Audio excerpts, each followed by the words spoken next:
Hello, folks, and welcome to the Tuesday Thought. I'm Father Pete. Glad you're with us. We are here in my apartment because I want to show you something. This blanket here is called the nap trap. Now, it's called the nap trap because my cat Sassafras loves that blanket, and he's on there all the time. And he takes naps there, and he's trapped. So it's a nap trap. Well, about a year ago, my man Sassafras kind of stopped. He used to be a lap cat, and he stopped sitting on my lap. I was very sad about this. And it took me an entire year. I'm very embarrassed that it took this long. It took me a year to realize that he's not going to just leave this amazing blanket that he loves so much. Oh my gosh, he's coming. He's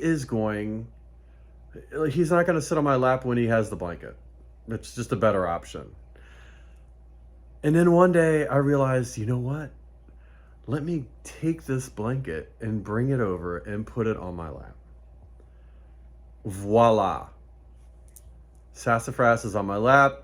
We're having nice cuddle time, and he's on the blanket. Everybody's happy. But it took changing behavior and changing a situation to get the results that I wanted. And he still gets to use just the blanket. But sometimes I'll bring it over here, and it's fun. It's sweet. But it also reminded me that this kind of change in behavior has all kinds of implications. But in our spiritual life, if you feel like God is over there and you wish God was right here, of course, God is here, just feels far away. We might have to change. We might have to say, you know what? I'm going to get closer to that blanket. Or maybe I'm going to bring that blanket of God over here. This looks like a whole bunch of different things, but it might be doing a new spiritual practice, which has a very wide definition of what a spiritual practice is. What brings you joy, like real joy? What makes you laugh? You know, what makes the stress come completely off?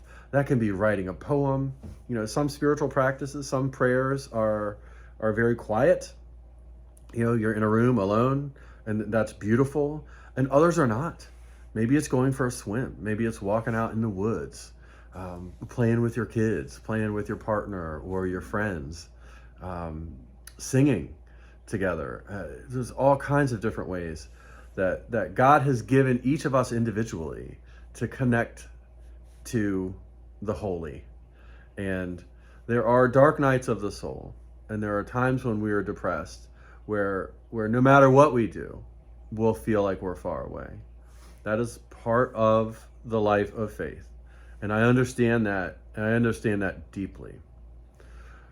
But a lot of times, the reason that we feel so far away and disconnected is just because we got too busy, or maybe we decided, to skip church, which is totally okay.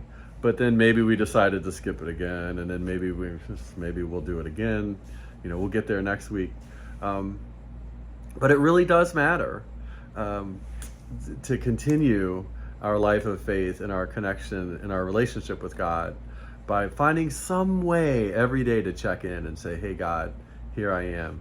Where are you? Let's talk. I hope this has been helpful for you.